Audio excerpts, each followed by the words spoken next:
पिछले लेक्चर से रिलेटेड है।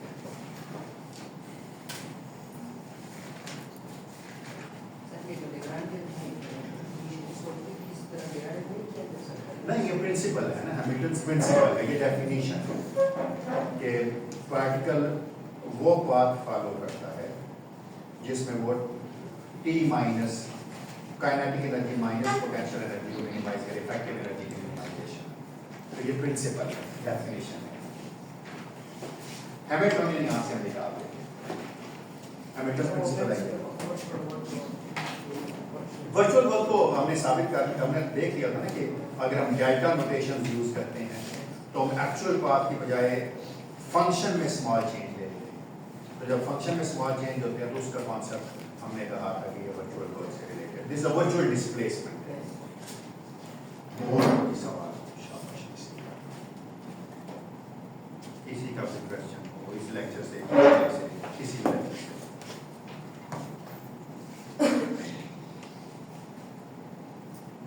क्यों मास प्रॉब्लम्स किए थे जाके चैप्टर के? बाकी भी हो जाए, नहीं जो हो रहे मुझे बता देना भाई जगह से। क्यों जी, कोई सवाल नहीं है? किसी का और कोई क्वेश्चन हो? नहीं तो फिर मैं जी सर हमारे पास जो जब हम लैग्रांजन की बात करते हैं, तो अगर हम स्पेसिफिकली केस डिस्कस करें कि एनर्जी से डील करें, तो उसमें जो फिक्स्ड पॉइंट्स की कंडीशन हम रखते हैं, क्या उसका ताल्लुक कंजर्वेटिव एनर्जी या कंजर्वेटिव फील्ड से हो सकता है? बिल्कुल। जब हमने एंड पॉइंट फिक्स किए थे तो हम ये मान के चले थे, याद होगा मैंने आपसे कहा था कि एंड पॉइंट फिक्स नहीं करेंगे तो कॉम्प्लिकेशंस बढ़ जाएंगी। एंड पॉइंट फिक्स करने का सबसे बड़ा फायदा जो हुआ था वो ये था कि जो भी वेरिएशन थी वो हमने कहा कि यहाँ जाके वैनिश कर देती है। पाथ जो है वो बाउंड है बिटवीन द टू पॉइंट्स, जितनी मर्जी वेरिएशन करें एंड ऑफ द डे तो वेरिएशन नजर नहीं आती। लेकिन मैंने कहा था कि ये प्रॉब्लम्स आ रही है कि ये आप ले सकते हैं एंड पॉइंट्स के अंदर भी variation, then the problem becomes very complicated. फिर आइलर लाइग्रांज इस तरह की नहीं बनेगी, एंड पॉइंट्स को भी शामिल करना पड़ेगा आपको पीछे। तो इसके बारे में जब आप एडवांस कोर्स पढ़ेंगे तो फ्रीडमैन डायसन के बुक की किताब है एडवांस क्वांटम मैकेनिक्स में, उसको उसने डिराइव किया कुछ चीज़ें, जहाँ तक मुझे याद पड़ता है। बहुत पहले वो किताब पढ़ी थी तो, लेकिन we can find that text कहीं ना कहीं जरूर मिल सकता है, और ना भी मिले तो करके भी देखा जा सकता है। और किसी का कोई सवाल? शाबाश।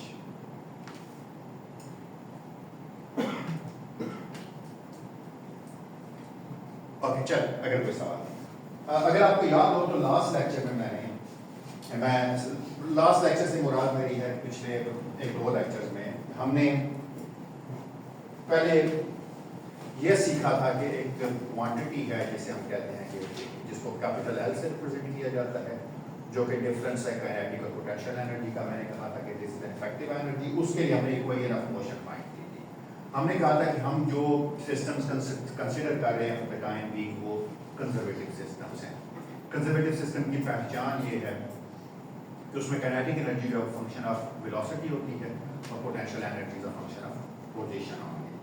ऐसे सिस्टम्स को लेके हम ये मान के चले थे कि अगर kinetic energy is a function of position, let's say it is x I, और आई कैन बी 1 2 n, कुछ भी हो सकता था, और ऐसे n इक्वेशंस हो, ऐसी n पार्टिकल्स हो सकते थे जिनकी वेलोसिटी 1 डायमेंशन के अंदर होती है, xi को xi फ्रॉम 1 to n, तो n xi थे, और अगर 3 डायमेंशन होती तो 3n xi थे। और हमने कहा था कि सिमिलरली ये पोजीशन है और इसके करस्पॉन्डिंग जो वेलोसिटी है वो xi डॉट है। इसको लेके हमने आइलर लैग्रांज इक्वेशन, आइलर्स का मेथड यूज किया था, जो इक्वेशन ऑफ मोशन जिसको हमने कहा था लैग्रांज इक्वेशन ऑफ मोशन, वो थी dl by dxi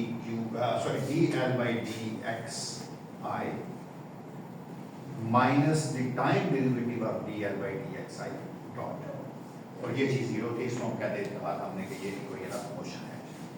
उसके बाद हमने पढ़ा था कि हर सिस्टम को सॉल्व करने के लिए कुछ कोऑर्डिनेट्स होते हैं जो इक्वेशन ऑफ मोशंस को इजी बना देते हैं सॉल्व करने में, उनको हम कहते हैं कि वो जनरलाइज्ड कोऑर्डिनेट्स हैं। तो हमने कहा जनरलाइज्ड कोऑर्डिनेट्स में जितने अगर आपके पास इंडिपेंडेंट वेरिएबल्स हैं उतने ही अगर कोऑर्डिनेट्स हों अगर आपके पास तो वो प्रॉपर जनरलाइज कोऑर्डिनेट्स होते हैं। फिर मैंने आपको 3 डायमेंशन उसकी एक मिसाल दी थी, मैंने कहा था कि अगर x alpha I where alpha runs from 1 to n and particles they I runs from 1 to 3, याद है ना आपको?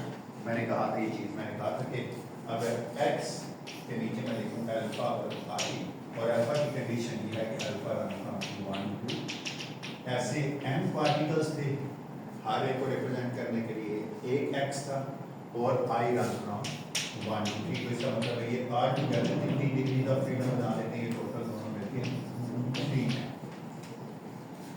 और मैंने कहा था कि अगर ये कोऑर्डिनेट्स हैं let's say in x in Cartesian space, और मैंने कहा था हम जनरलाइज्ड कोऑर्डिनेट्स का फंक्शन इनको लिख सकते थे, अगर आपको याद हो तो मैंने क्या कहा था उसको qj कहा था, याद है ना आपको?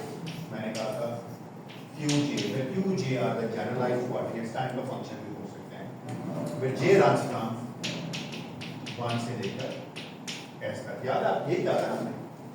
तो हमने कहा था कि अब आपके पास अगर टोटल जो अगर आपके पास कंस्ट्रेंट्स भी हों जिनको हमने fa कहा था, तो k कितने होंगे? m की वैल्यू होगी 3n माइनस s, कि अगर इन n को रिप्रेजेंट करने के लिए जनरलाइज्ड कोऑर्डिनेट्स में कुछ कम कोऑर्डिनेट होते तो बाकी क्या चीज होती? इक्वेशन ऑफ कंस्ट्रेंट्स, क्योंकि टोटल तो सेम रहना, ये आपको याद होगा। तो मैंने कहा था कि अगर आप Euler Lagrange equation generalised coordinates में लिखेंगे तो वो होगी dl by dy minus d by d partial l by ये भी partial l by partial qi dot, where qi dot is a velocity is the generalized velocity, यानी अगर for example मैंने आपको इसकी मिसाल भी दी थी, मैंने कहा था कि अगर आप एक पेंडुलम को सॉल्व करें पोलर कोऑर्डिनेट्स में, अगर आप देखें फॉर सिंपल पेंडुलम, मैं आपको इसकी मिसाल भी दी थी, मैंने आपको मैंने कहा था कि x जो है वो l कोसाइन थीटा बनता है, याद है ना आपको? और अगर l फिक्स है तो इसका मतलब है x का function of theta. 2 dimensional motion थी ये वाली, तो वैसे अल्फा की वैल्यू लेट से i की वैल्यू 1 और 2 थी, 2 डायमेंशनल मोशन, और एक ही पार्टिकल था तो x अल्फा की वैल्यू 1 ही थी, और y किस इक्वल था? y था l sin थीटा, और जिसमें लिखा y का फंक्शन ऑफ थीटा आल्सो, याद है ना आपको? तो इसका मतलब आप देखें x को भी सिर्फ थीटा की फॉर्म में लिखा जा सकता है, y को भी सिर्फ थीटा की फॉर्म में लिखा जा सकता है, क्योंकि l जो था वो फिक्स है। It means theta is the generalised coordinate, ठीक है? So in this motion in pendulum theta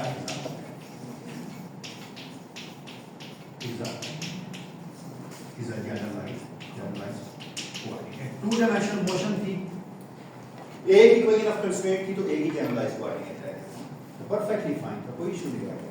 2 dimensional motion में एक ही कोऑर्डिनेट चाहिए था, क्योंकि एक इक्वेशन ऑफ कंस्ट्रेंट क्या थी? द लेंथ इज फिक्स्ड, याद है ना आपको? l डॉट 0 था, तो इसका मतलब है theta is the generalised coordinate.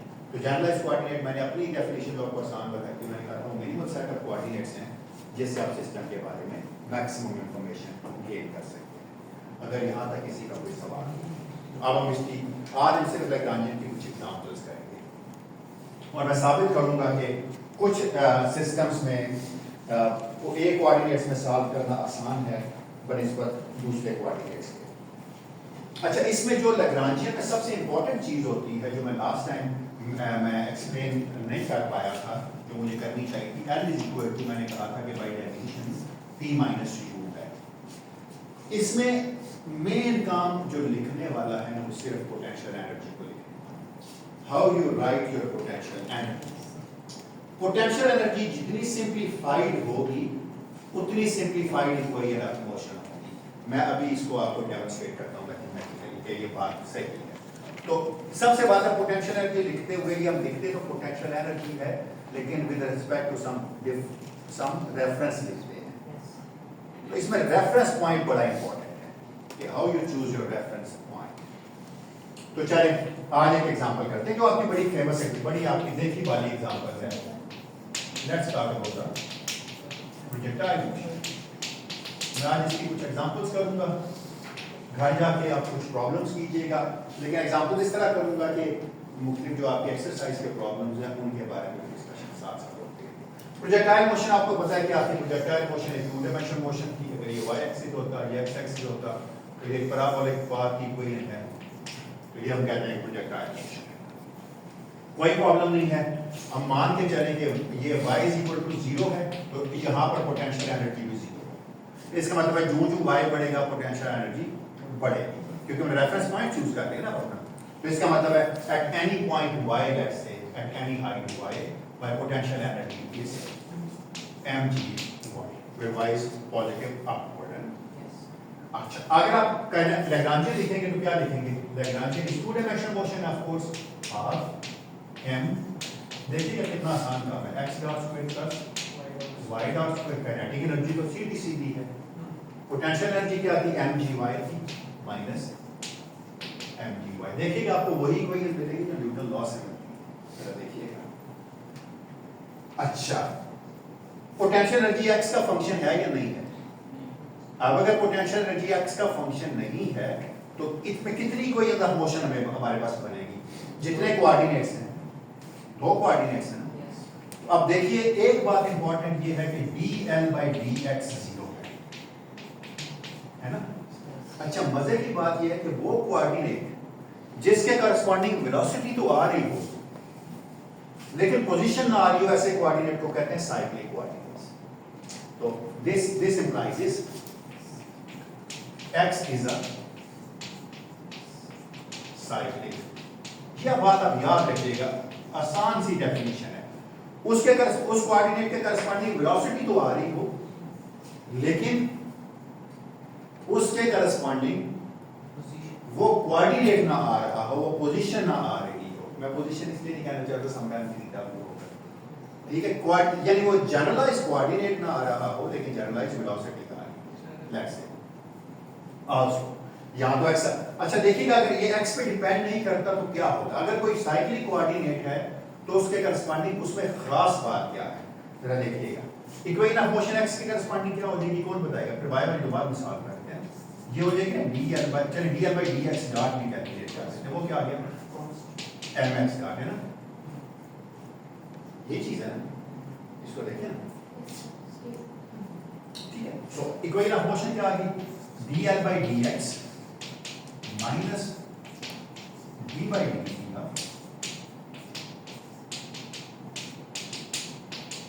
ये तो 0 है ना।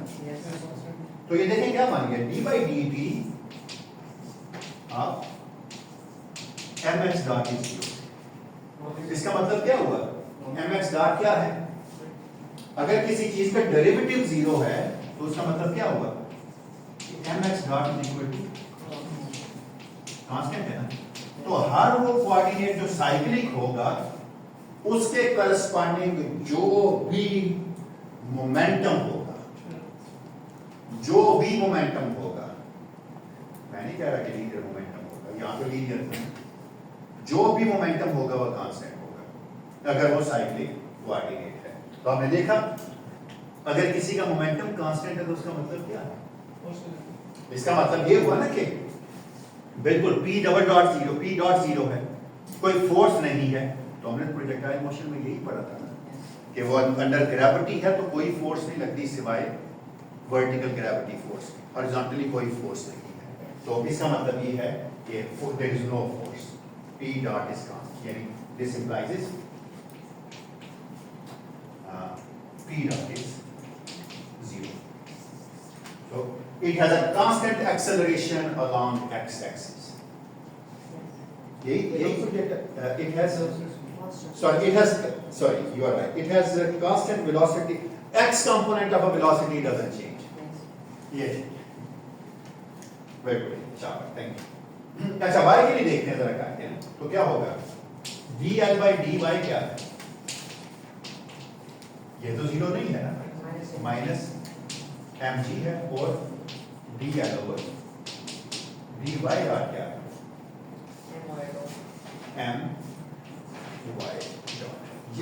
यहाँ तक किसी को आगे कोई क्वेश्चन रहे हो तो प्लीज पूछ लें। समझ आ गई साइक्लिक कोऑर्डिनेट क्या होता है?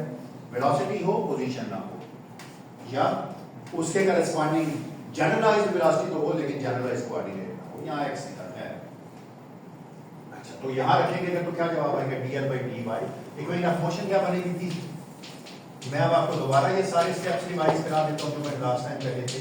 मैंने कहा था सबसे पहले आपने लिखनी है काइनेटिक एनर्जी, उसके बाद लिखनी है पोटेंशियल एनर्जी। पोटेंशियल एनर्जी लिखते हुए सिर्फ और सिर्फ अपना रेफरेंस पॉइंट केयरफुली चूज करना है। एक दफा आपने अपना रेफरेंस पॉइंट चूज कर लिया, then you can solve it quite easy.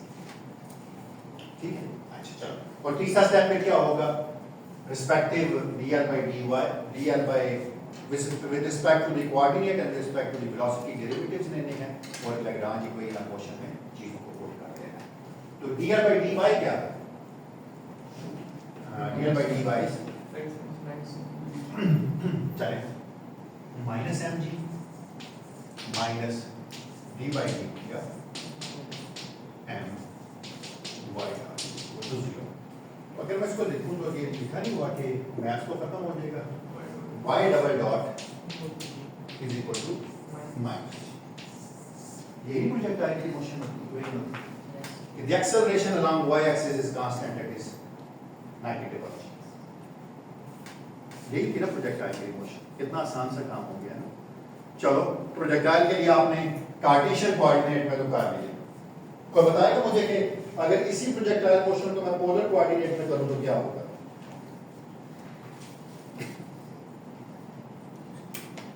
सवाल पैदा होता है ना कि भाई कैसे पता चलेगा कि इस मोशन को करने के लिए अच्छे कोऑर्डिनेट्स कौन से हैं? तो चलिए हम इसको पोलर कोऑर्डिनेट्स में करते हैं। ठीक है, तो x इज इक्वल, मैं आपको ये बताऊंगा how you can wisely choose your coordinates. अच्छा, अगर पोलर कोऑर्डिनेट्स में करें तो x किसके इक्वल होगा? r कोसाइन थीटा और y is equal to r sine theta. और अगर आपको याद हो तो लास्ट लेक्चर में मैंने आपको एक चीज बताई कि अगर आप इनकी वेलोसिटीज निकालें और काइनेटिक एनर्जी निकालें तो याद है क्या निकल? किसी को याद है? मैंने इनको सॉल्व किया था, डेरिवेटिव लिए थे, स्क्वायर किया था। और अगर आपको याद हो तो काइनेटिक एनर्जी जो बनती थी half m x dot square plus y dot square, this was what, this is equal to 1/2 m r dot square plus r square theta dot square. शाबाश। पोटेंशियल एनर्जी क्या होगी? U is equal to minus mg r sine theta. Understood? देखें अगर potential energy को देखें तो बड़ी complicated हो गई है ना। क्यों कॉम्प्लिकेटेड हो गई है? पहले सिर्फ और सिर्फ एक चीज का फंक्शन थी, अब वो r का भी फंक्शन है और थीटा का भी फंक्शन है। मैंने क्या कहा था कि ऐसे कोऑर्डिनेट्स चूज करने हैं जिनमें पोटेंशियल एनर्जी सिंपल फॉर्म में लिखी जा सके। इसका मतलब अब आप इक्वेशन ऑफ मोशन निकाल के देखें, जरा देखिएगा क्या बनती है। कौन बताएगा इक्वेशन ऑफ मोशन कैसे निकालूंगा? कौन बताएगा? शाबाश, आप खड़ा करें। कुछ आप ही बताएं ना, सारा कुछ मैं ही ना करूं।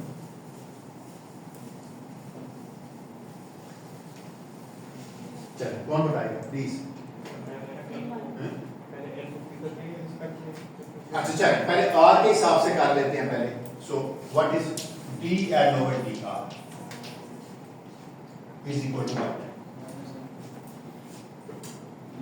mr theta dot square. ठीक है क्या? मैंने पहली टर्म का डेरिवेटिव लिया और पोटेंशियल एनर्जी का जब डेरिवेटिव लूंगा तो क्या आएगा? Minus mg theta. ठीक हो गया बात? तो मेरा गांचे लिखना है ना मुझे t माइनस टू, तो ये प्लस मैं ये प्लस, क्योंकि t माइनस टू बिल्कुल ठीक। तो विद रिस्पेक्ट टू r मैंने डेरिवेटिव ले लिया, with respect to r dot के अंदर क्या होगा? Partial l over partial r dot क्या होगा? m r डॉट बनेगा। शाबाश, बिल्कुल ठीक। इक्वेशन ऑफ मोशन क्या बन जाएगी?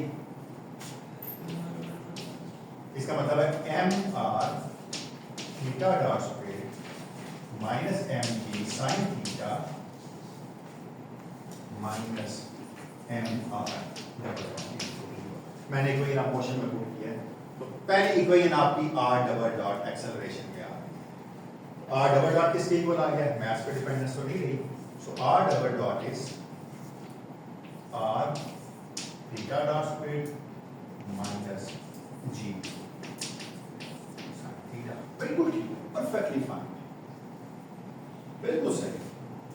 Acceleration along polar axis R के corresponding acceleration, radial acceleration.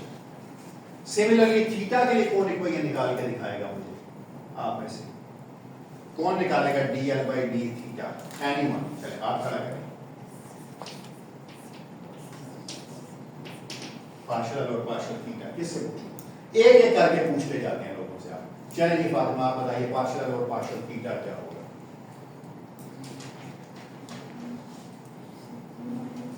T minus two, बिल्कुल इसके साथ तो माइनस का होगा, बिल्कुल सही है, तो बिल्कुल ठीक है। तो लैग्रांजियन अगर लिखूं तो मैं वो लिखूंगा दिस माइनस दिस। चलिए पता हाँ, और कोसाइन थीटा बिल्कुल ठीक, माइनस एम जी, शाबाश, माइनस एम जी और कोसाइन है। ये क्या लिखा? ये क्या है? नहीं अभी तो दूसरा भी करना, अभी d l over d theta dot, ये कौन बताएगा? चलिए अगला बंदा। अब आप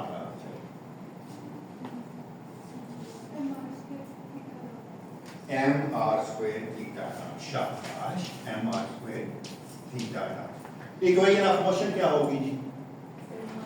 सो दिस इंप्लाइज दिस, चलिए एक मैं लिख देता हूं, d l over d theta minus d by d theta d l over d theta dot. अब मैंने आपसे पूछ के लिखना है, शाबाश। हाँ, D l over d theta क्या होगा? माइनस एम जी और cosine theta minus sir plus हो जाएगा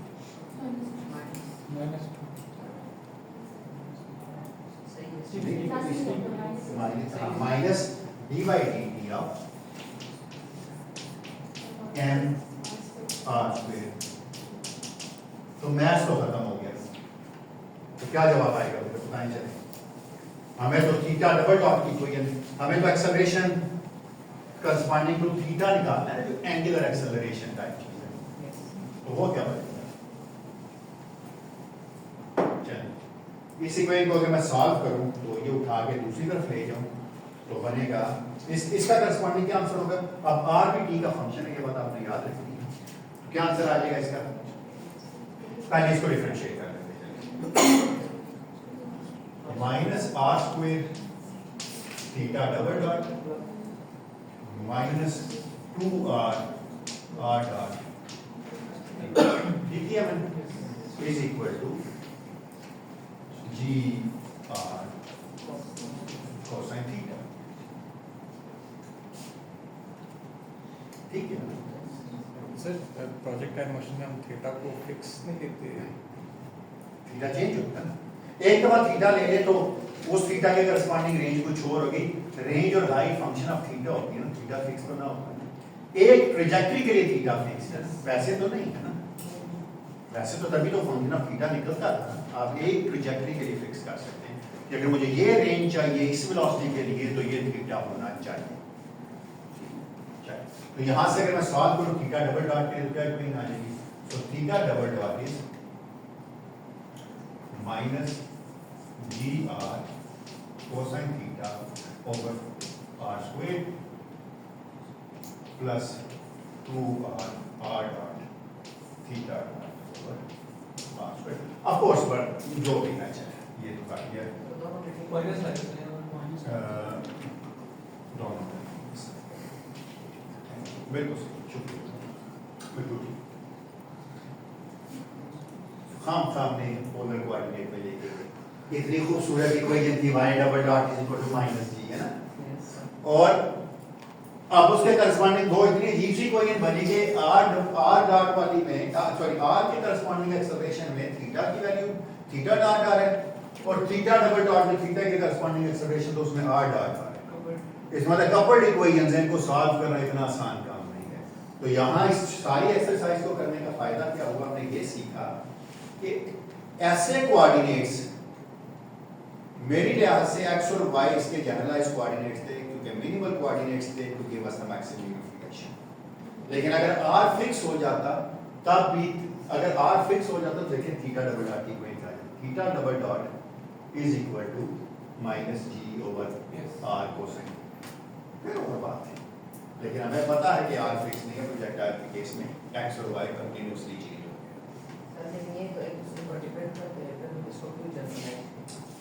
कौन से एक्स और वाई पे इंडिपेंडेंट है, एक ही कोऑर्डिनेट चाहिए, एक ही कोऑर्डिनेट चाहिए वाई, एक्स के अलावा तो सब कुछ कांस्टेंट है। मैंने जो चीज आपको डेमोन्स्ट्रेट की है वो ये किया कि पोटेंशियल एनर्जी लिखने से आपको पता चल जाएगा जितने कम कोऑर्डिनेट्स पोटेंशियल एनर्जी में आएंगी उतनी सिंपल इक्वेशन ऑफ मोशन बनेगी हमारे। पोटेंशियल एनर्जी पहले लिखा करें किसी भी प्रॉब्लम। एक और मिसाल करके देखते हैं, अगर किसी का कोई यहाँ तक क्वेश्चन है तो एक बता दें प्लीज।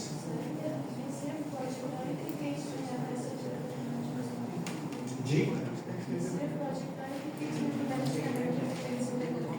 हर केस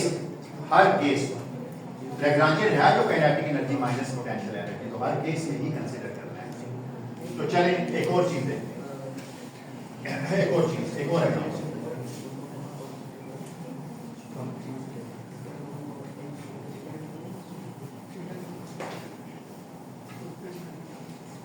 फर्ज करते हैं एक पार्टिकल है जो एक कोन में मूव करता है। पहले तो बात थोड़ा सा कॉनिक सेक्शन सीखते हैं, तो कॉनिक सेक्शन होता क्या है एग्जैक्टली, कोन से मुराद क्या होती है, थोड़ा सा ना let me draw this thing ना, पहले कोन बनाने दें जो मेरे लिए सबसे ज्यादा मुश्किल काम होगा।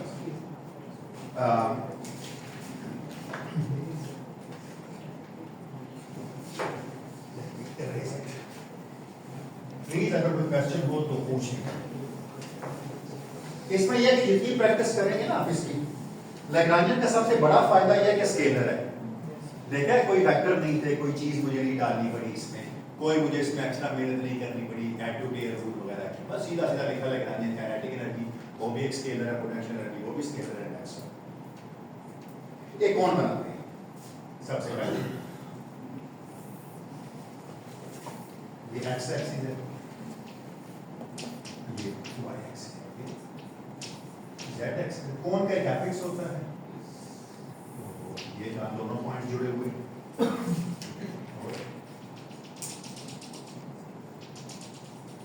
ये कौन है ये हमारे पास, ठीक है। अगर ये कौन है तो इसका कोई ना कोई एंगल है, ये वाला इस एंगल को कहते हैं। Let's start this. जरा देखें प्रॉब्लम में वो क्या है, पहले प्रॉब्लम अंडरस्टैंड करें, सॉल्व हम कर लेंगे, मेरे पढ़ना थोड़ा मुश्किल है। A particle of mass m is constrained to move on the inside surface of a smooth cone of half angle alpha. Half angle alpha हो गया ना, पूरा एंगल तो कोन का वो है जो ये एंगल जो पूरा होता है ये अल्फा है। The particle is subject to the gravitational force. Determine a set of generalized coordinates and determine the constraints. Find Lagrange equation of motion. तो कोई बात नहीं है, मैं इस तरह करता हूँ कि मैं सीधा सीधा Lagrange equation of motion निकालता हूँ, बाद में देखा जाएगा कि बाकी क्या करना है, ठीक है। अच्छा, सबसे पहली बात यह है कि वो कहता है एक पार्टिकल है जो कंस्ट्रेंट टू मूव है inside the surface of a cone. तो चले अगर यहाँ मूव करता है इस तरह, ये इस कोन की सरफेस पे इस तरह मूव करता है, ठीक है, तो क्या होगा, इसको हम कहते हैं आर है। अच्छा, अगर मैं बिल्कुल ऐसा ही आर यहाँ बनाऊं, ये एंगल क्या बन जाएगा, थीटा बन जाएगा। बिल्कुल ऐसे ही आर नीचे भी बनाऊंगा, ये बना। तो आप में से मुझे कोई बता, अच्छा उसने पहली तो बात है कोन के लिए कोई आप में से मुझे लिखवा सकता है कि what is z coordinates for a cone, anyone, r और अल्फा की फॉर्म में z को लिखवा सकता है मुझे आप में से, एनीवन नहीं। अगर ये z होता, ये r, ये अल्फा होता तो क्या होता, सर ये जो हाइपोटेन्यूज है ये r² + नहीं ये मुझे पता ही नहीं है ना क्या। लास्ट क्वेश्चन हाँ, अच्छा, आप मुझे क्या शामिल करें? Tangent alpha is what? R over g बनता है ना, ठीक है? तो यहाँ से जी की वैल्यू क्या आ गई? बिल्कुल अब ठीक है, जी इज इक्वल टू शाबाश आर कोटेंजेंट अल्फा, बिल्कुल सही है। ये हाफ एंगल है ना, ये पूरा एंगल एपेक्स एंगल, ये पूरा अल्फा होता है ना, ये पूरा सॉरी 2 अल्फा बनता है। तो ये z एक्सिस के साथ जो कोण की एक साइड बना रही है वो अल्फा है, बिल्कुल ठीक है, शाबाश। आप में से मुझे कोई बता सकता है what is the kinetic energy? What is the kinetic energy? Half m x dot square plus y dot square plus z dot square, यही होगी ना काइनेटिक एनर्जी। आप में से मुझे को बता सकता है इन टर्म ऑफ थीटा क्या है? ये इन टर्म ऑफ थीटा क्या है काइनेटिक एनर्जी? आर और थीटा, सॉरी,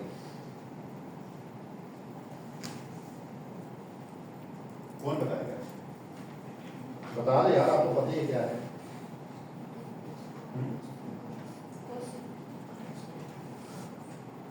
आपने ये तो लिखा, ये तो पता है ना आपको, x dot square plus y dot square निकाला होगा ना आपने ये। अच्छा, इसकी सिमेट्री कौन सी आपको लग रही है?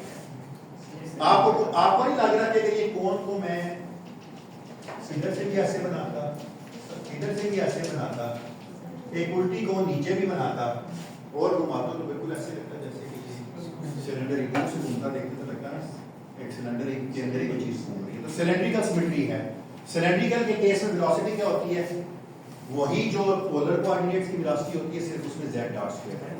तो मैं पता इसको कैसे याद रखता हूं?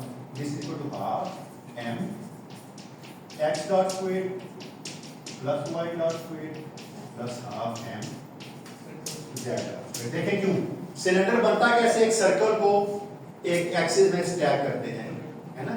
एक सर्कल हो, अगर उसको आप एक एक्सिस पर रख के धागा बांध के खींचते जाए ऊपर, तो एक सिलेंडर बना देता है। तो मैंने इस एक्सिस में खींचा एक सर्कल, तो वेलोसिटी क्या आ जाती है इसकी? इट बिकम्स हाफ m, ये आपने सीखा हुआ लिखना, r dot square plus r square theta dot square plus half m z dot square. Alpha fixed है कोण के लिए, तो z डॉट का स्क्वायर क्या हो जाएगा? तो this is r dot square cotangent square alpha.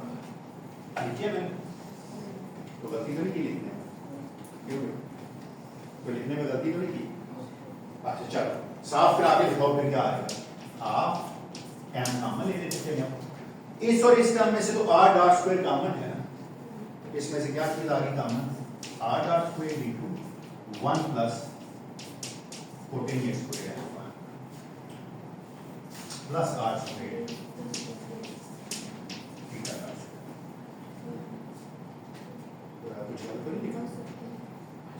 तो आंसर क्या आ गया इसका? फिर इधर ही लिख लेते हैं, हाफ थोड़ी सी जगह बचेगी m r डॉट स्क्वायर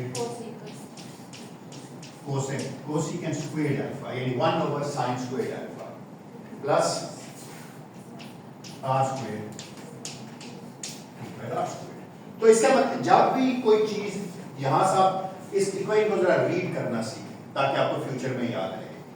जब भी कोई पार्टिकल कोण के अंदर मूव करेगा तो उसकी जो रेडियल वेलोसिटी है r डॉट स्क्वायर, उसके साथ कोसेकेंट स्क्वायर ऑफ कोण आएगा, जो भी एंगल होगा। अगर थीटा दिया होता, थीटा अल्फा दिया होता, अल्फा बीटा दिया होता, बीटा प्लस वही r थीटा डॉट स्क्वायर। ये थीटा कौन सा एंगल है? थीटा वो एंगल है जो इस r की प्रोजेक्शन जो है वो x y प्लेन में नजर आ रही है, क्योंकि ये कोण 3 डायमेंशनल होती है, 2 डायमेंशनल। तो r थीटा वो एंगल है जो इस r की प्रोजेक्शन x y प्लेन में बना रही है, और अल्फा वो एंगल है जो z एक्सिस के साथ कोण का एक साइड बना रहा है। व्हाट द पोटेंशियल एनर्जी है? u इज इक्वल टू, अच्छा मैं क्या करूंगा, u को 0 पुट करूंगा जब z 0 है। अपने लिए आसान काम किया ना, ताकि लिखने में आसानी हो। तो u क्या हो जाएगी? mdz बस, क्या आंसर आ गया इसका? md r cotangent alpha.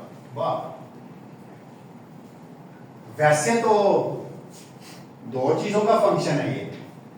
अच्छा पहले लैग्रांजियन लिखते हैं, बाद में लिखते हैं। तो Lagrangian is p minus u which is equal to half m r dot squared cosecant squared alpha plus r squared theta dot squared. ठीक लिखी मैंने kinetic energy minus m g r cotangent alpha. Alpha fix है, ये बात याद रखिए, alpha के लिए कोई ना क्वेश्चन नहीं. क्या जनरलाइज कोऑर्डिनेट बने या नहीं बने? ये वैसे 3 कोऑर्डिनेट्स थे ना आपके पास x y z. अब आपके पास कितने रह गए? 2 इंडिपेंडेंट r और थीटा. और सबसे बड़ा फायदा पता है क्या है? u is independent of theta. इसका मतलब है dl by d थीटा क्या होगा? तो थीटा का क्या कौन सा कोऑर्डिनेट हुआ? थीटा कौन सा कोऑर्डिनेट हुआ फिर? This implies theta is a शाबाश इज अ साइक्लिक. अच्छा, अब अगर थीटा साइक्लिक कोऑर्डिनेट है तो इसके करस्पॉन्डिंग कोई ना कोई चीज जो कोई ना कोई मोमेंटम जो है वो कंजर्व होगा. देखते हैं जरा कौन सा है. Let's calculate dl by d theta dot. क्या बनता है वो? m r square theta dot. Very good. Equation of motion क्या बनेगी? सो d by dt हमेशा उल्टा लिखता हूं इक्वेशन को. dl over d theta dot. जब राइट साइड पे 0 होगा माइनस ये चीज 0 है ना. dl by d थीटा 0 है. क्या चीज बनेगी? So this implies is m r square theta dot is equal to theta dot तो ओमेगा होता है. तो क्या पड़ा है बनता है इसका मतलब ये है कि this implies is angular momentum is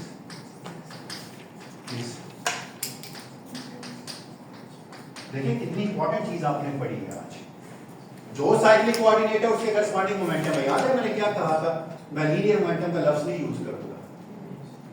इसके करस्पॉन्डिंग रोटेशनल मोमेंटम जो है जो कि एंगुलर मोमेंटम होता है वो कांस्टेंट है. यही पूरी की पूरी फिजिक्स ऑफ क्वांटम मैकेनिक्स में पढ़ते थे. जरा इसको रिलेट करें. क्वांटम मैकेनिक्स में आप क्या कहते थे? ये अगर z एक्सिस है जो कि एक्सिस ऑफ सिमेट्री है, इसके गिर्द आप एक वेक्टर लेते थे जिसको आप L vector angular momentum vector कहते थे और इसको प्रोसेस करते थे. ऐसे करते थे ना इसको. तो इसका जो z कंपोनेंट था वो फिक्स रहता था और x y कंपोनेंट चेंज होते थे. अब भी क्या हो रहा है? अभी बिल्कुल वही चीज नहीं हो रही. और आपके इसके करस्पॉन्डिंग जो एंगुलर मोमेंटम था वो कांस्टेंट नहीं होता. बिल्कुल सारी फिजिक्स होती है. कौन this is a precision motion of a particle inside the cone. चले अब आप कैलकुलेट करें equation of motion for r. तो कौन बताएगा क्या होगी? कहां तक पहुंचे थे? पूछते पूछते बाहर तक पहुंचे थे. चले मौजूद आप बताइए. चले what is dl over dr?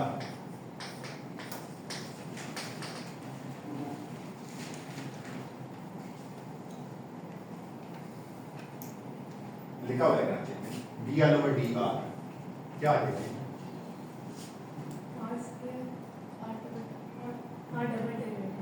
नहीं, dl over d partial l over partial r. Differentiation with respect to r करेंगे ना. हाँ शाबाश. इसकी 2r आ गई. 2 से 2 कैंसिल हो गया. बिल्कुल ठीक है. तो क्या आ गया? शाबाश. r theta dot square with m. बिल्कुल ठीक है. और यहाँ क्या आ गया? माइनस m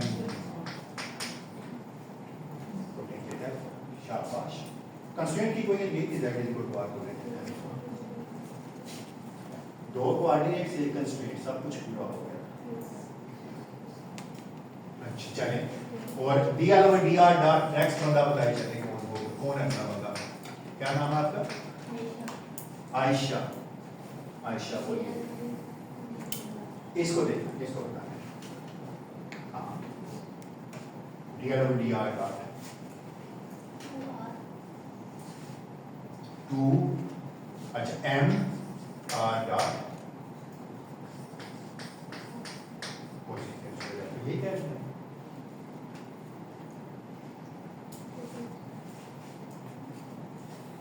ये क्या है? इस इक्वेशन का with respect to r dot differentiate करना है। ठीक है ठीक है अच्छा चल इक्वेशन ऑफ मोशन क्या होगी चलिए आप बताएं शाबाश बिल्कुल ठीक बताया आपने dl over dr very good minus d over dt dl over dr dot जितने इंडिपेंडेंट कोऑर्डिनेट्स हैं उतनी लैग्रांज इक्वेशन होगी लोन है तो दो ही होगी शाबाश बिल्कुल ठीक आपने बताई बात। तो यहां पुट करें dl ओवर dr की जगह क्या आ जाएगा m g sorry m r I am so obsessed with g पता नहीं क्यों m r theta dot square minus m g cotangent alpha is equal अच्छा इसको उठा के दूसरी तरफ ले जाएंगे कोई बात नहीं सो माइन अच्छा m r double dot cosecant square है ना ठीक है ये क्या है ना ये क्या है अच्छा एम तो पार्टिकल का जो मर्जी मास होता है उससे तो हमें कोई इंटरेस्ट नहीं तो ठीक है we are done almost r double dot निकालना है हमें तो r double dot is r theta dot square over cosecant square alpha minus d cotangent alpha over cosecant square alpha. अच्छा हमें ये को के लफ्ज इतने अच्छे नहीं लगते लिखे हुए हम चाहते हैं कि इनसे जान छूटी है तो कोसेकेंट मैंने इस तरह याद रखा हुआ है कि वन अगर वन ओवर समथिंग हो और उसके साथ कोन आए तो लगा दें और अगर हो तो हटा दें तो इससे हट जाएगा so this becomes sine square alpha r theta dot square minus g इसको लिख सकते हैं cos alpha over sin alpha so this is cosine alpha ठीक है बिल्कुल सही तो जो बनती है वही बस बनती है हम क्या थोड़ी सी कॉम्प्लिकेटेड है लेकिन खैर है क्या फर्क ठीक है हाँ बशर्ते कि वो गलती और डायमेंशन चेक कर लें इसके डायमेंशन है लेंथ ओवर टाइम स्क्वायर के इसके लेंथ ओवर टाइम स्क्वायर के डायमेंशन तो इसका मतलब कोई प्लस माइनस साइन की गलती हो तो वो लेकिन as far as the fifth dimension is concerned equation तो z is equal to r cotangent alpha is my equation of constraint ठीक है क्योंकि अगर अल्फा बदलेगा तो z बदल जाएगा r बदलेगा तो z बदल जाएगा एक मुझे एक कंस्ट्रेंट मिल गया दो कोऑर्डिनेट्स मिल गए r और theta perfectly fine three dimensional motion थी जनरलाइज्ड कोऑर्डिनेट्स हो गया r और थीटा तो z इक्वेशन ऑफ कंस्ट्रेंट यही तो मैंने आपसे कहा था तीन कोऑर्डिनेट्स थे प्रॉपर कोऑर्डिनेट्स क्या थे दो r और theta coordinates and an equation of motion that's all बिल्कुल सही कोई सवाल यहां तक किसी का हो एप्लीकेशन जितनी करेंगे ना इसकी उतना सीखेंगे। एक और चीज करते हैं जो थोड़ी सी कॉम्प्लिकेटेड है थोड़ी सी अंडरस्टैंडिंग वाली है इसको करते हैं अब दो एग्जांपल्स और करते हैं ताकि ये उसके बाद मैं इस टॉपिक को छेड़ूंगा उसके बाद फिर आपने खुद ही करनी है जो चीजें करनी तो अभी तक आपने क्या सीखा पोटेंशियल एनर्जी लिखना कमाल है काइनेटिक एनर्जी लिखना कोई कमाल है वो तो हमें 3 डायमेंशन में सिलेंड्रिकल में भी पता है स्फेरिकल में भी पता है पोलर में भी पता है 2 डायमेंशन में हर डायमेंशन में हमें पता है मेन काम है पोटेंशियल एनर्जी लिखना देखिएगा जरा कैसे अच्छा अगली एग्जांपल बड़ी इंटरेस्टिंग है अगले दोनों एग्जांपल्स बड़ी इंटरेस्टिंग है और ये पूरी की पूरी न्यूटोनियन मैकेनिक्स में जो आपने चैप्टर 2 पढ़ा था ना तकरीबन ये काफी हद तक उसको कवर करती है अगर किसी का कोई प्लीज क्वेश्चन है तो पूछें कोई भी चीज अगर नहीं समझ आई तो बताएं क्योंकि ये मेन कोर्स का आपका आगे भी हमें इसी को ही लेके चलना है अगर किसी का कोई क्वेश्चन है कोई मैथमेटिकल कोई प्रॉब्लम है कोई फिजिक्स का प्रॉब्लम है तो प्लीज पूछिए मास ठीक है अच्छा कोई ये नहीं कि कोई मुझे कोई ये कुछ लोग जो है वो उनके मैं नाम लेता हूँ बस मुझे उनके नाम याद हो गए हैं पता नहीं क्यों याद हो गए हमेशा शुरू में मुझे क्लास में 20-25% लोगों के नाम याद हो जाते हैं एक सेमेस्टर खत्म होते हैं सारों को याद आ मुझे अरुण का भी नाम तो याद है अरुण ठीक है ये बड़ा चुप चुपीता पेपर बिल्कुल ठीक करता होता है अच्छा वैसे एग्जांपल के स्टेटमेंट पढ़े ना तो लगता है पता नहीं क्या क्या आ जाएगी, लेकिन थोड़ा सा सोचिए ना, अगर एब्जॉर्ब करें तो देखिएगा क्या है। एग्जांपल स्टेटमेंट देखिएगा, लगेगा पता नहीं तो पूछ लिया उसने कि पता नहीं क्या कैलकुलेट करना है। The point of a support of a simple pendulum of length b, इसका मतलब पेंडुलम आया तो लेंथ तो फिक्स है, क्योंकि पेंडुलम बनती तब जब स्ट्रेचेबल लेंथ नहीं होती।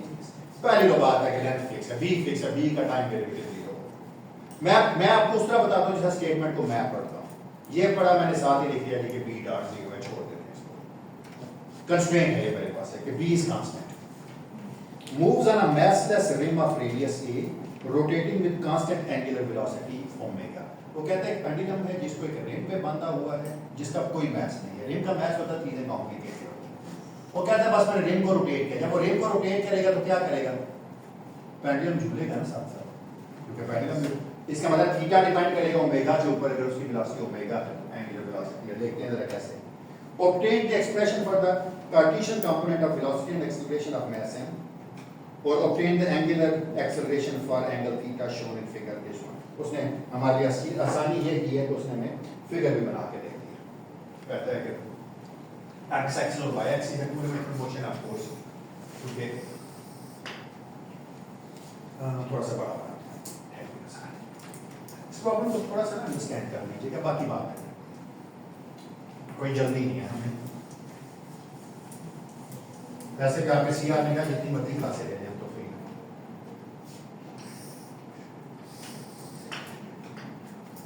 ये एक्स एक्सिस है, ये वाई एक्सिस है, और एक रिम है।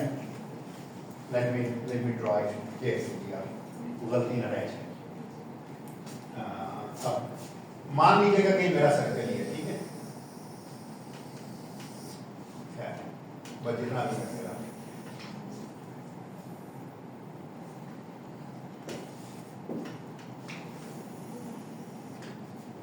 इतना बुरा सर्कल है। ये ऑरिजिन है, ये रिम है। वो कहता है रिम के एक पॉइंट के ऊपर, रिम का रेडियस जो भी है, इसके ऊपर एक पेंडुलम बंधा हुआ है जिसका रेडियस, जिसकी लेंथ ये उसने डेमोन्स्ट्रेट कर दिया आपको प्रॉब्लम। वो कहता है कि ये इस तरफ रोटेट कर रहा है ओमेगा, इसका मतलब मैं अगर कोई भी एंगल बनाता एंगल थीटा बनता, अब अगर ओमेगा चेंज होगा तो देखिए थीटा भी चेंज है ना। अच्छा चलो, ये बी फिक्स है, बी फिक्स होने का मतलब क्या है, बी डॉट 0 है। सबसे पहले उसने कहा है कि आप इसके एक्स और वाई कोऑर्डिनेट कौन बताएगा x क्या होगा, मुझे सिर्फ और सिर्फ इसकी सारी देख लेने नोटेशन क्या है। ये a है, व्हाट इज x, पहले इसका देखें। a इसके लिए क्या होगा x, अगर इसकी वेलोसिटी ओमेगा होती तो x कंपोनेंट क्या होता है, यानी अगर ये एंगल ओमेगा हो जाता, अगर ये एंगल ओमेगा हो जाता, x क्या हो जाता है, a कोसाइन ओमेगा t, है ना। फिलहाल इसके लिए लिखते हैं, फिलहाल इसके लिए लिखते हैं y बार, y क्या हो जाता, y is a sine omega t। अच्छा ये तो हमने इसके लिए लिख लिया है, इतना x तो हमने लिख लिया है, लेकिन इसका भी तो x लिखना है ना। इसका x क्या होगा, ये इसी में ऐड होगा ना, देखें इसका x इधर जाके ऐड होगा, कितना होगा, प्लस बी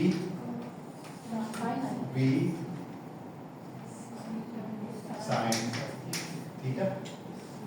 वाई कंपोनेंट क्या होगा, अब पता चलेगा, डाउन साइड है, नेगेटिव है,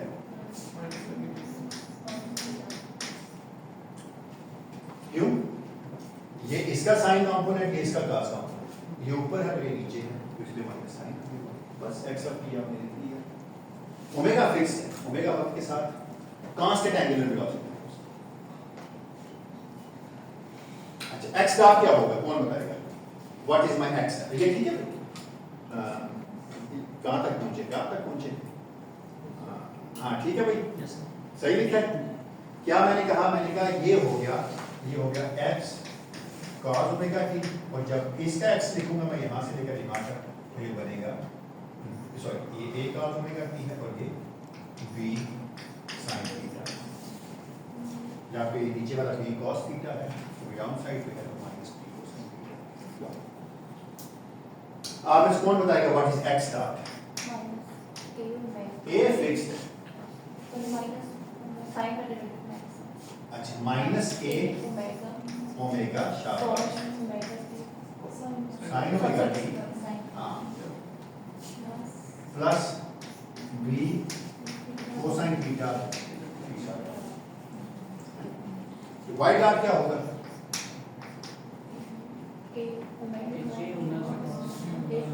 a omega cosine omega t plus b sine theta. ठीक लिखा है, कोई गलती तो नहीं की लिखने में? देख लें, आपका जिम्मा है।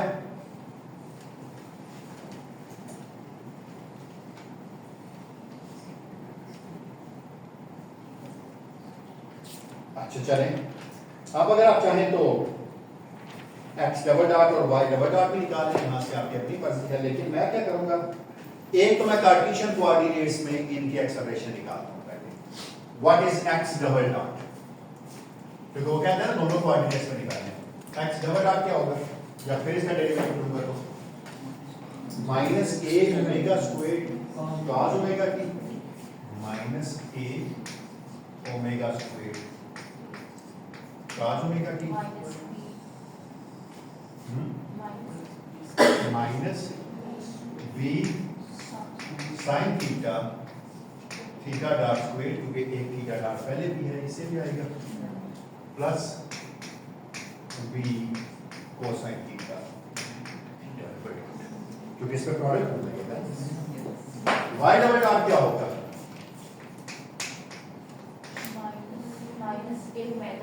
Minus a omega square sine omega t plus b cosine theta theta dot square plus b sine theta. काफी कॉम्प्लिकेटेड सी चीज है,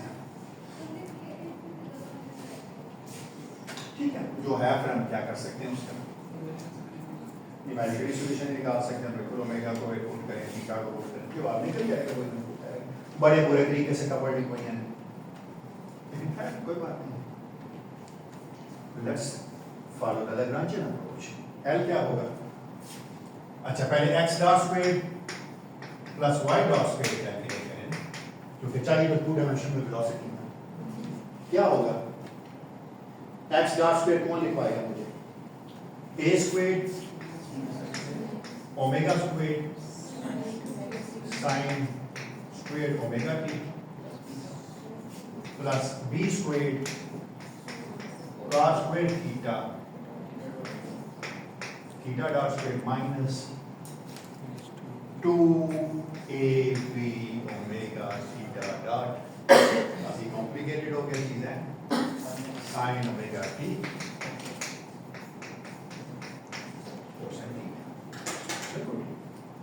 y डॉट स्क्वायर क्या करना है हमने? Plus a square omega square cosine square omega t plus b square theta dot square sine square theta plus 2ab omega theta dot plus 2ab omega theta dot cosine omega t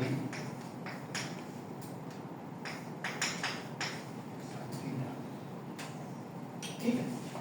साफ कर लें जरा, क्या जवाब आ गया? Sine square omega t plus cosine square omega t is 1, so this becomes a square omega square plus b square theta dot square. ऐसे ही लग रहा है जैसे कि b डॉट होता साथ में b डॉट का स्क्वायर, वही बन जाती है पोलर वेलोसिटी है। ये एक्स्ट्रा टर्म आ रही है, ट्रांसलेशनल टाइम माइनस, इसका क्या करूँ मैं? Minus 2ab omega theta dot नहीं, ये साइन है। नहीं, नहीं अपने लाजमी नहीं कैंसिल करनी है, बस अच्छी लगे।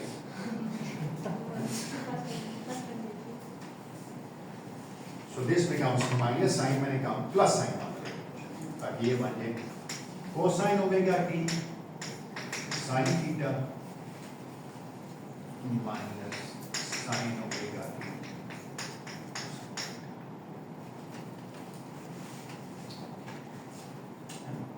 ये क्या लिखा हुआ है? This is minus sin of omega t minus theta लिखा हुआ है। क्योंकि इसको खोल देंगे तो आएगा minus sign omega T cos theta minus और माइनस प्लस टी। ठीक है, सही है, बिल्कुल ठीक लिखा है। So this is equal to a squared omega squared plus b squared theta dot squared minus 2ab omega theta dot sine। Very good। Potential energy क्या होती है? mg/, बस सीधी सीधी, वो तो मसले कोई नहीं है। क्यों? यहाँ पर पोटेंशियल एनर्जी को मैं जीरो चूज करूंगा या y को करता है तो काइनेटिक तो फिर लैग्रांजियन क्या हो जाएगा? L is equal to T minus Q which is equal to half m a squared omega squared plus b squared theta dot squared minus 2ab omega theta dot sine of omega। ठीक है मैंने, ठीक है ना? Minus m जी Y की जगह मैं क्या लिख सकता हूँ? A sine omega t minus b. Unfortunately theta आई है, कोई बात नहीं। अच्छा, मेरे पास अब कोई ना कोई चेक तो होना चाहिए कि मैंने ये सारा कुछ ठीक किया या गलत किया।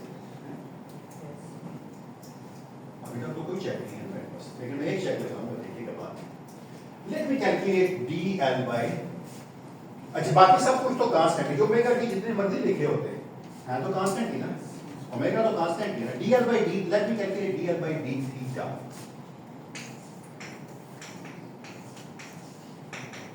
D L by d theta क्या आएगा? यहां से क्या आ जाएगा? B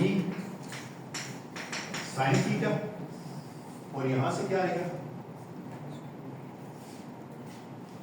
minus 2ab omega theta dot sine theta की जगह क्या? Cosine omega t minus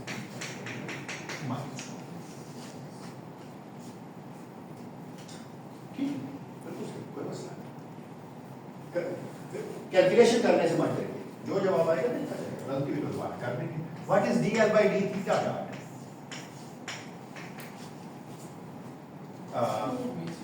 b squared theta dot, शाबाश, so this is equal to b squared theta dot minus 2ab omega sine of omega। हाँ mv है,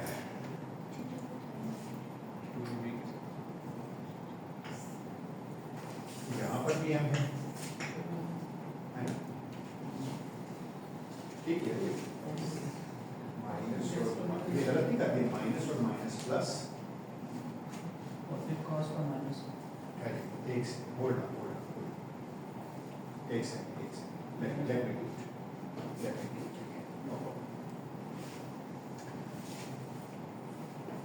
अच्छा, इसके साथ ये माइनस एम जी भी तो था, तो ये माइनस और ये माइनस प्लस हो गए, तो this becomes minus m g, और इसके साथ एक ये अब ठीक है, अभी भी इसके साथ एक एम का फैक्टर,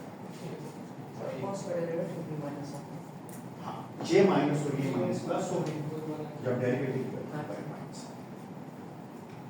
ठीक, अब मेरे ख्याल से आप दूसरे के साथ देखते हैं, इसके साथ जी क्या कह रहे हैं सॉरी कुछ कह रहे थे आप जब इसके साथ तो यहाँ पर एक ये क्या है वो बाद में कैंसिल लेकिन यहाँ तो आएगा ना तो कैंसिल बाद में अब मैंने यहाँ पर भी लिख देते हैं ना तो यहाँ पर एक m आएगा और यहाँ पर एक फैक्टर अब लिखोगे क्योंकि ये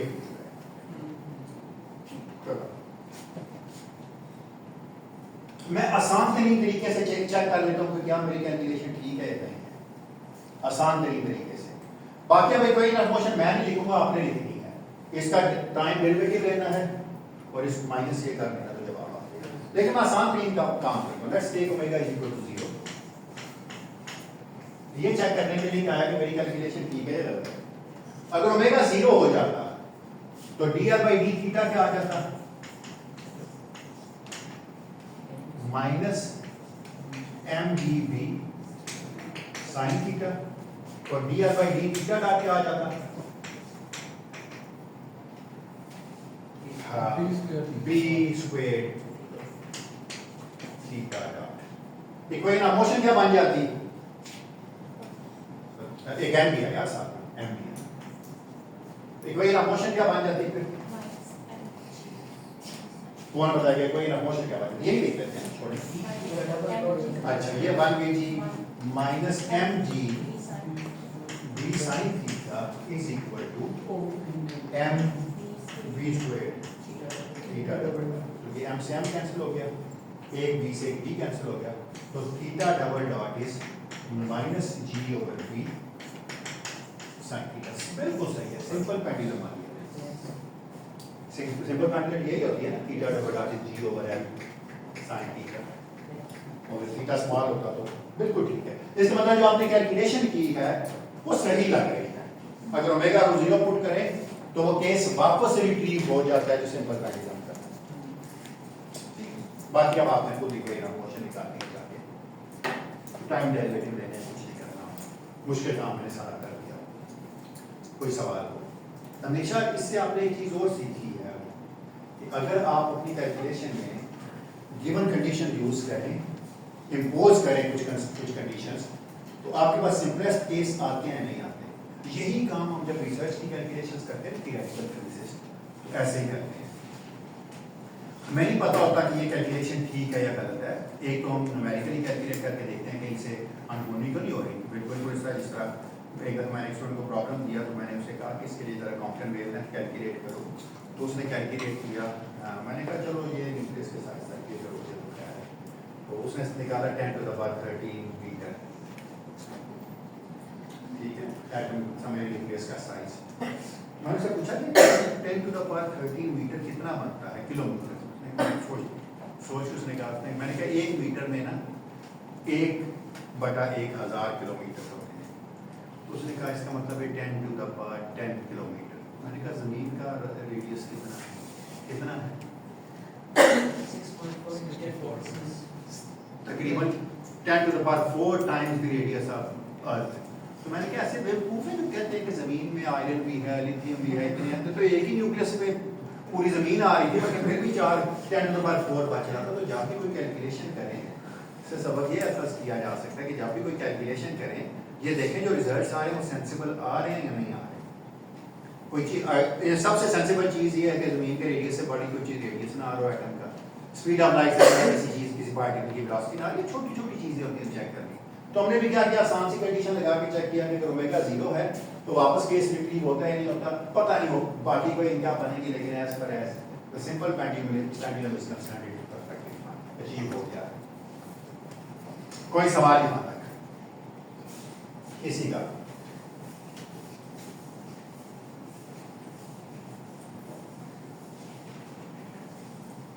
क्या कोई क्वेश्चन है किसी का यहां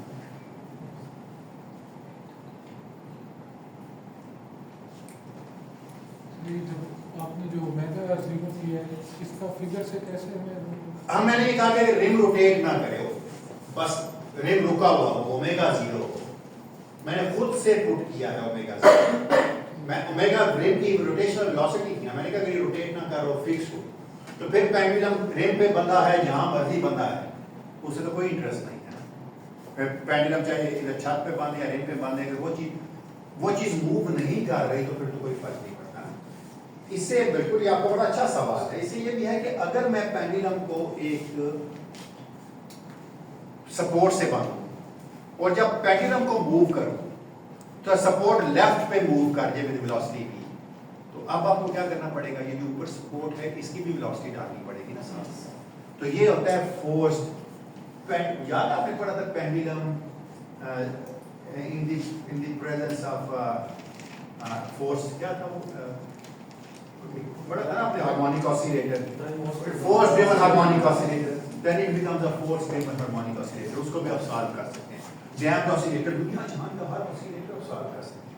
अगर मैं आपसे कहता डैम्प्ड हार्मोनिक ऑसिलेटर है तो आप क्या करते हैं, काइनेटिक एनर्जी लिखते हुए half mx dot square plus y dot, और वन डायमेंशन होता चले, हाफ mx डॉट स्क्वायर, ये काइनेटिक एनर्जी होगी। और अगर वेलोसिटी डिपेंडेंट b भी ड्रैग फोर्स होती तो क्या हो जाता है, हाफ m v स्क्वायर। तो देखिए b स्क्वायर ओवर 2m नहीं आ गया था यहाँ पर, बीटा स्क्वायर, वही कोई बन जाती सारी फोर्स हार्मोनिक ऑसिलेटर। तो इतना आसान काम है, यहाँ तो सिर्फ और सिर्फ वेलोसिटीज का हिसाब रखना है, पोजीशंस का हिसाब रखना है, बस बाकी कुछ नहीं करना। एक और एग्जांपल करते हैं, पूरी ना भी कर सके आज तो जितनी कर सकते हैं उतनी करेंगे, बाकी आप घर से सॉल्व करके लाएंगे उसको जो मैं करूँगा। देखिए मेरी पूरी कोशिश होगी कि इसको हम खत्म ही कर दें। याद है रिलेटिव मोशन आपने बहुत पढ़ी थी और आपको बड़ा काम करती थी। याद है गाड़ी बंदा भी लास्ट गाड़ी में बैठा है, बॉल फेंक रहा है, समझ नहीं आती बॉल किधर जाते हैं, जब फोर्सेस देखते थे। अब देखिएगा कितना आसान काम। Find the frequency of a small oscillations। अब मसला स्मॉल ऑसिलेशंस का लफ्ज बड़ा खतरनाक है। यकीन कीजिए स्मॉल ऑसिलेशन अगर लिखा ना find the in motion for oscillation तो मसला नहीं है। स्मॉल ऑसिलेशंस मैं आपको एक्सप्लेन करूंगा, इसीलिए कहता गराज खत्म ना हो, स्मॉल ऑसिलेशंस का एक्सप्लेन करूंगा। Find the frequency of small oscillations of a simple pendulum placed in a railroad car that has a constant acceleration a in the x direction। एक केस मैं करूंगा, एक केस आप करेंगे। कोई ऐसे लंबी चौड़ी एग्जांपल उसने कहा एक बस है या रेलगाड़ी है, रेलगाड़ी है, ये एक्स एक्सिस के नाम इसकी जो मोशन है, इसके पास एक्स के अलॉन्ग एक वेलोसिटी इसकी दी है कार की, ये जो गाड़ी चल रही है इसके अंदर एक पेंडुलम है। पेंडुलम के दो केसेस है, एक केस मैं सॉल्व करता हूँ। गाड़ी इधर चल रही है, पेंडुलम इधर है, पेंडुलम इधर भी हो सकता है, लेकिन मैं इधर आके कर रहा हूँ, इधर आके कर नीचे। जब कार इधर चले पेंडुलम इधर भी जा सकता था ना, और साथ भी जा सकता था, खैर कोई बात नहीं। और वही पेंडुलम का एंगल थीटा है, लेंथ जो मर्जी आप रखें इसकी लेंथ इधर नहीं। कहते हैं इसके लिए सॉल्व करें और स्मॉल ऑसिलेशन थीटा के लिए अगर पहले ऑसिलेशन निकालते हैं, बाद में स्मॉल ऑसिलेशन निकालेंगे। आप में से मुझे तो बता सकता है इसकी काइनेटिक एनर्जी क्या होगी, एक्स क्या होगा इसका, एक्स क्या होगा? अगर इसका एक्सेलरेशन ए है और वो यूनिफॉर्म है, a is along x axis and is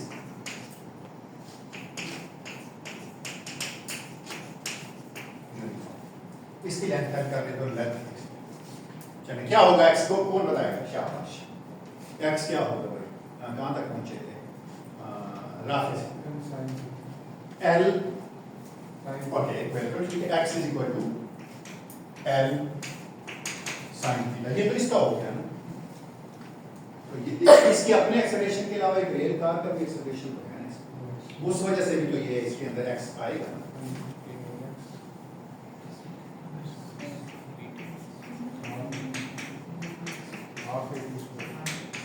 जब मैंने कहा था यूनिफॉर्म एक्सेलरेशन तो x equal to v not plus half a, तो सीधी सी बात है। शाबाश, y क्या होगा? l,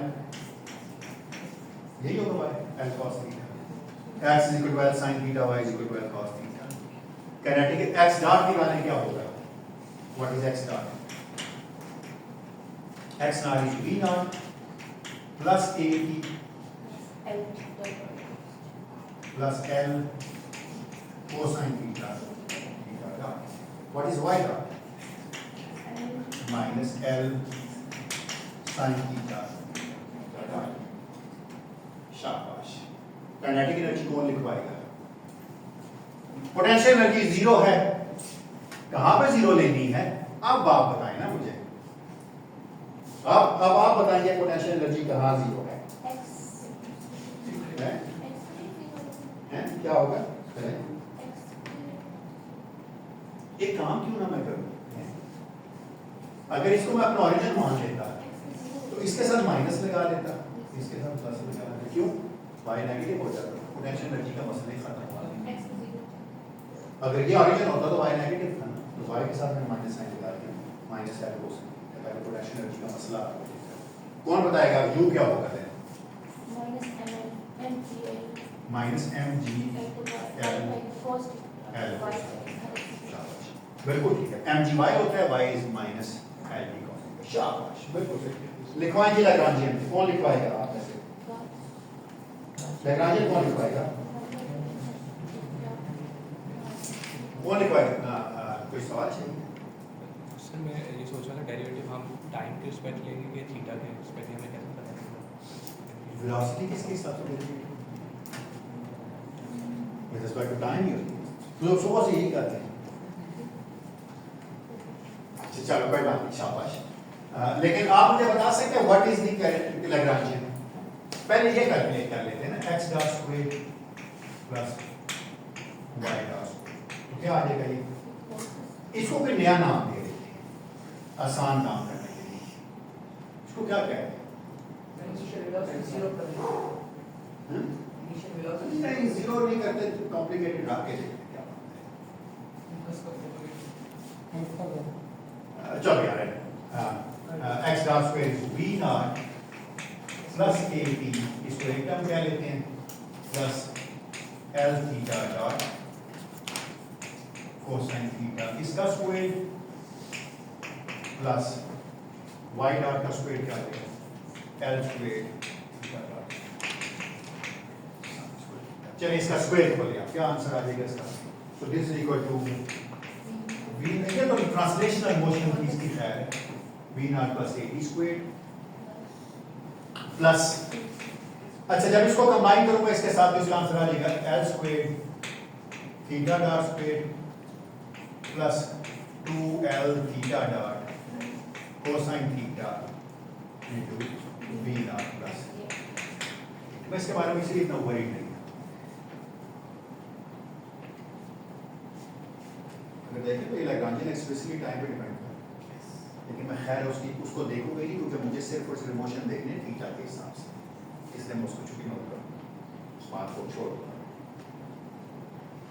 अच्छा चलें, तो काइनेटिक लैग्रांजियन क्या हो जाएगा? Half m v not plus a t whole का square plus l square theta dot square plus 2l theta dot cosine theta v not plus a t, एक है minus mg minus plus mg l। चलें जल्दी से कोई ना question निकलवाएं। कौन कहां तक पहुंचे थे हम? Haroon, what is dl over d theta?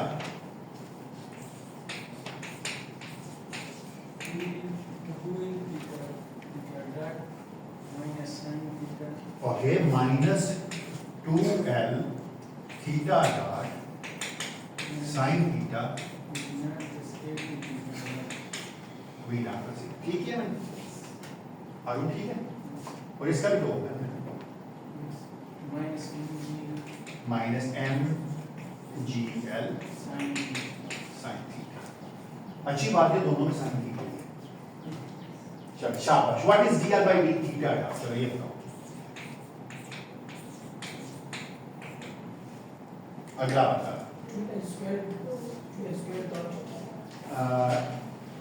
Okay, to अच्छा मैथ्स पे लिखवाना है, मैथ्स में फिर नहीं लिखना। इसके साथ एक क्या यार, ये मैं क्यों नहीं मैथ्स लिखना है? माइनस m ओवर ये ठीक है, आप सही है। Yes, sir. अब मैं मैथ्स रूल लिखूंगा। So this is equal to m l square theta dot plus m l cosine theta into v naught minus v not plus देखिए कुछ गलत तो नहीं किया भाई, तो गलत किया तो बाद में पकड़ा जाएगा।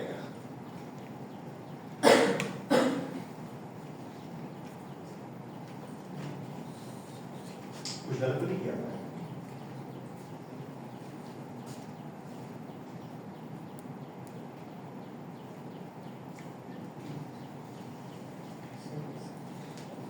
All right, sir.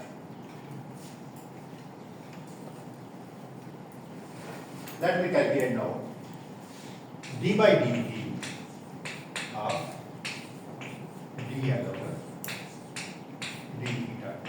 चलिए गलत हुआ तो कोई बात नहीं, हम कौन सा कोई कहीं जा रहे हैं। जब इसका डेरिवेटिव करूंगा तो पहली टर्म पे क्या आ जाएगा, m l square theta double dot, तो this is equal to m l square. मुझे पता है अगर एक चीज ना हुई तो जवाब गलत होगा, बताता हूँ क्या है। हाँ, इसका डेरिवेटिव क्या होगा, minus m l sine theta theta dot into v not plus a plus m l cosine theta into a, क्यों इसका भी डेरिवेटिव। अच्छा चलो, अब हमने क्या करना है, लैग्रांज इक्वेशन में क्या था बराबर, लैग्रांज इक्वेशन पता है किसके बराबर थी, dl by d theta. Lagrange equation को वैसे ऐसे भी लिख सकते हैं, dl by d theta is equal to d by dv of dl over d theta का, क्यों दूसरी तरफ ले लें। अच्छा, आप दोनों को जरा इक्वल करें, ये चीज और ये चीज इक्वल है, लेकिन कुछ करता है।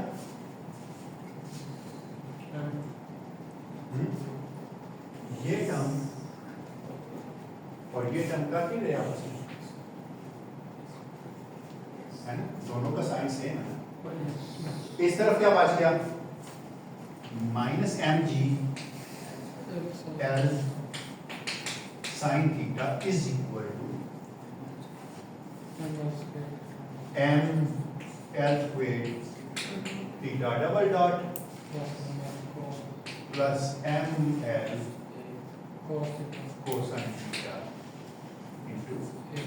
अच्छा, अगर ये जीरो हो जाता तो वापस वही पे, बिल्कुल ठीक है। अगर मैं रेल कार को रोक दूं तो ऑर्डिनरी पेंडुलम आ जाता है, अभी तक सुना है। हाँ, अगर कांस्टेंट वेलोसिटी है, एक्सेलरेशन जीरो होता है, ठीक है। तो m से m कैंसिल, एक m कैंसिल। तो थीटा डबल डॉट की इक्वेशन देखते हैं क्या है। So theta double dot is equal to minus g sin theta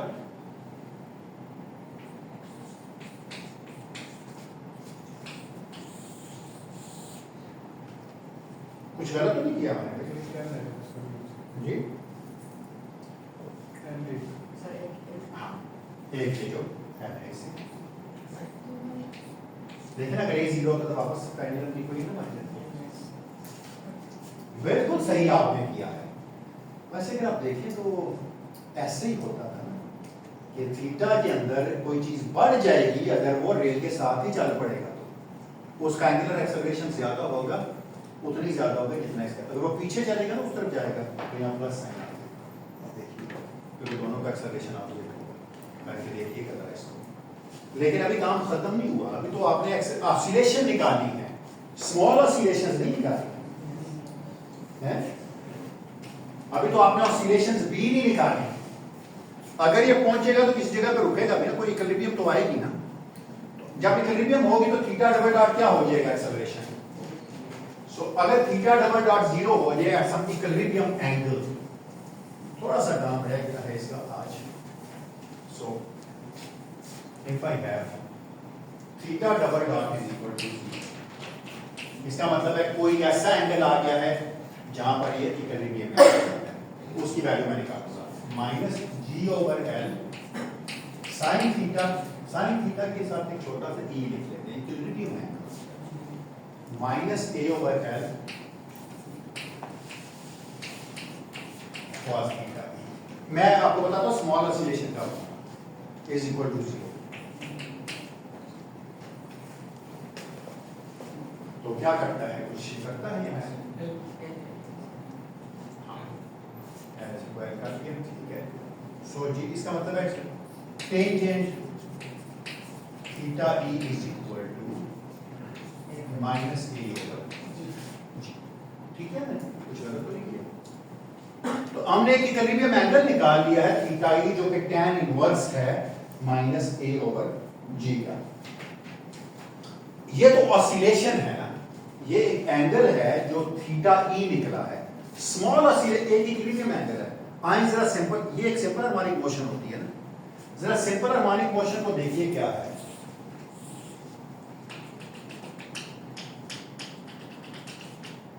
simple harmonic motion में अगर कोई भी इक्विलिब्रियम पॉइंट हो तो स्मॉल ऑसिलेशन का मतलब होता है उस इक्विलिब्रियम पॉइंट से मैं थोड़ा सा इधर जाऊंगा तो वो ऑसिलेट करेगा उसी पॉइंट पे। इसका मतलब है ये वो एंगल है थीटा ई जिसके ऊपर एंगुलर एक्सेलरेशन 0 हो जाता है। अब अगर ये थीटा थोड़ा सा भी चेंज होगा तो एंगुलर एक्सेलरेशन चेंज होगा। तो अगर मैं थीटा को ये लेके चलूंगा theta equal to theta e plus small angle let's call it as theta 1। आप मुझे बता सकते हैं कैलकुलेशन, मैंने क्या कहा इक्विलिब्रियम से थोड़ा सा चेंज करूंगा जब इसको तो सिंपल हार्मोनिक मोशन करेगा ये, चाहे रेल में लगा हुआ है जहां मर्जी ये पेंडुलम लगा हुआ है, ये एक सेंट्रल पॉइंट जो थीटा ई उसका इक्विलिब्रियम पॉइंट था उसके गिर्द ये ऑसिलेट ही करेगा।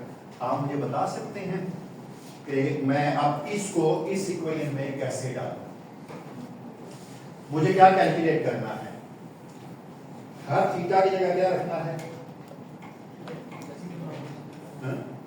अच्छा थीटा ही फिक्स्ड है, ये बात रखिएगा स्मॉल एंगल है। आप में से मुझे को बता सकते हैं what is theta double dot, theta double dot is theta 1 double dot, क्यों थीटा ही तो फिक्स्ड 0 है उसका डायरेक्ट। तो चलें अब इसमें पुट करें और जवाब देना जल्दी से, 1 मिनट नहीं लगाना है, करें। इक्वेशन आपके सामने लिखी हुई है, वी आर ऑलमोस्ट डन भाई। ये इक्वेशन है theta double dot, theta double dot की जगह क्या आ गया, theta 1 double dot is equal to minus g over l sine of theta e plus theta 1 minus a over L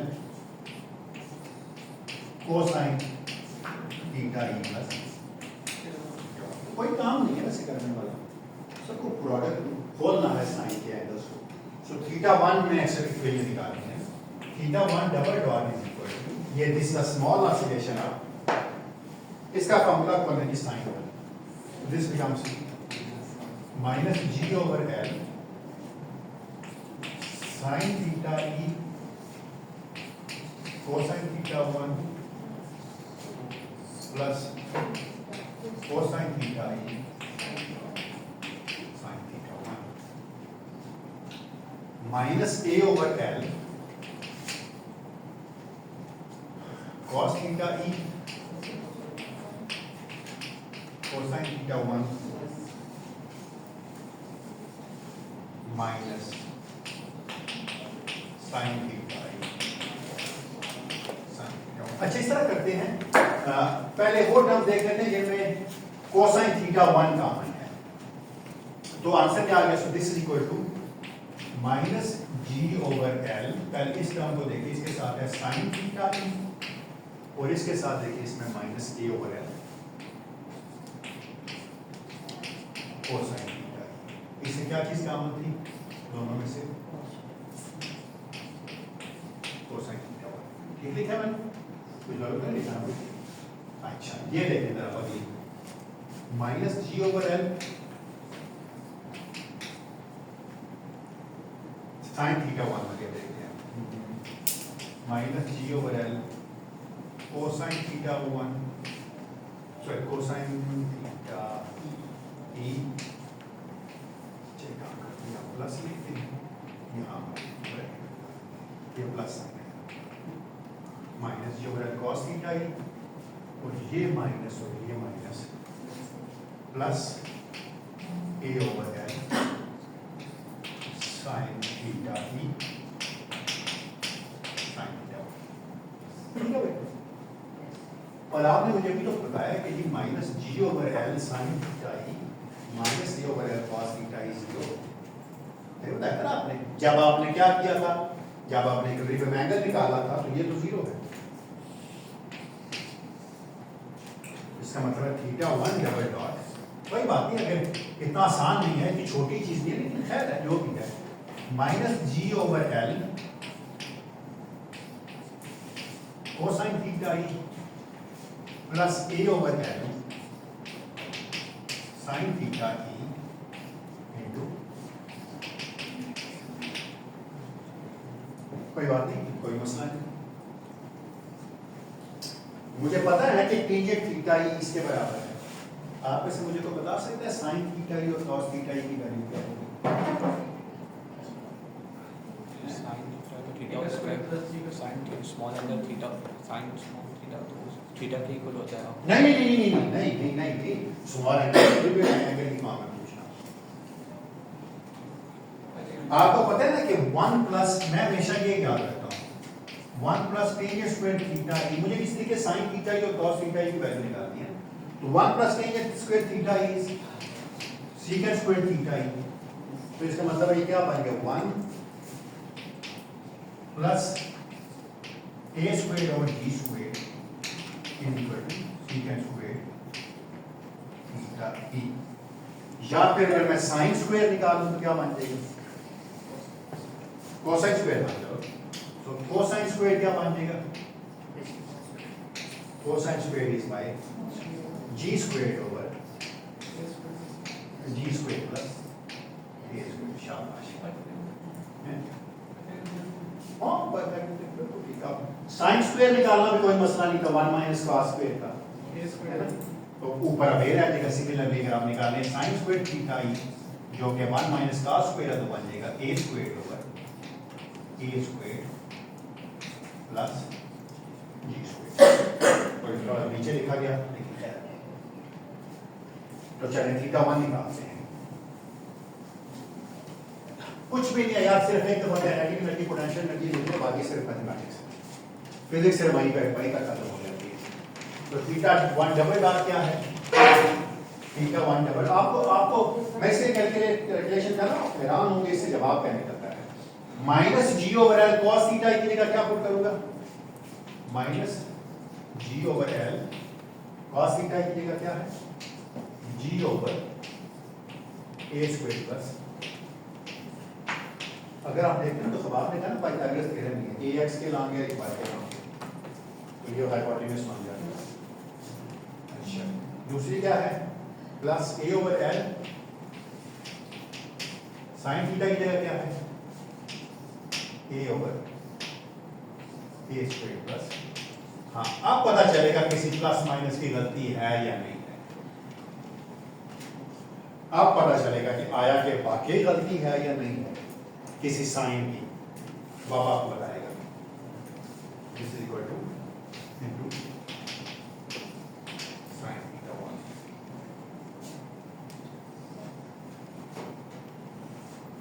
तो क्या आ गया आंसर इसका?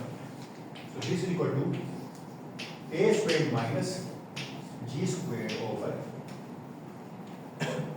L into a square plus g square sine theta 1। कुछ ना कुछ निकला है कभी तक। तो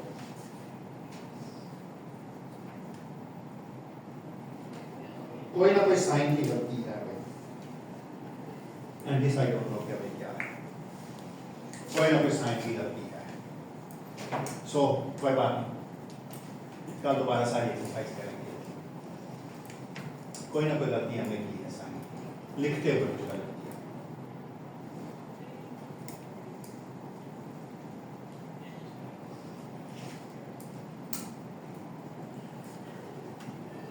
देखो कल से कल पकड़ लेंगे जो भी गलती कल मैं यहाँ से दोबारा शुरू करूँगा कोई ना कोई प्रॉब्लम है इसमें आई थिंक सो एक गलती है क्योंकि यहाँ प्लस साइन होना चाहिए था माइनस नहीं होना चाहिए था इवन दो मेरा इंट्यूशन कहता है कि ये कोई ना कोई प्रॉब्लम है इसमें but I don't know I don't know लेकिन है हम करते हैं कोई मसला नहीं एटलीस्ट ये वाली सो माई आपने जाके अगर आप कहीं चेक कर सकते हैं तो जाके चेक कर लीजिएगा कि इसका आंसर आता है minus g over l minus cosine minus a over l यहाँ तक ठीक है सब कुछ मेरा ख्याल है जब मैंने कोई चीज कॉमन ली है तो गलती की है लेकिन चले कोई बात नहीं कर सकते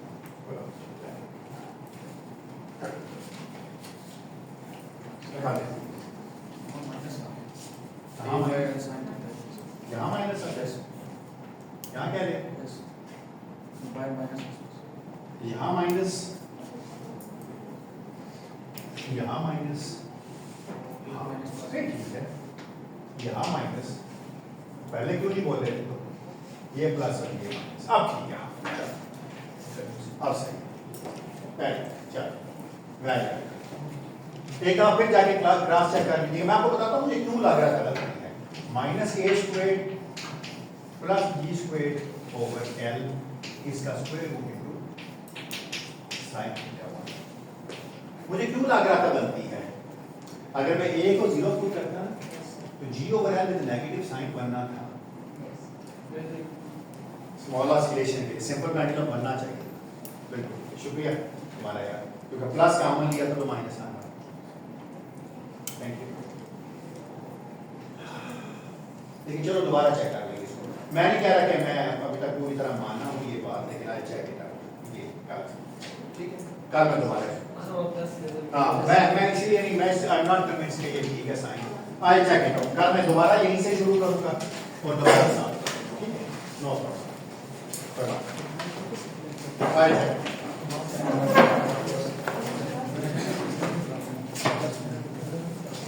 ये फायदा होता है देखें ज़बानी करने का गलती हुई है बात नहीं है इसका मतलब मैंने कहते गलती नहीं किया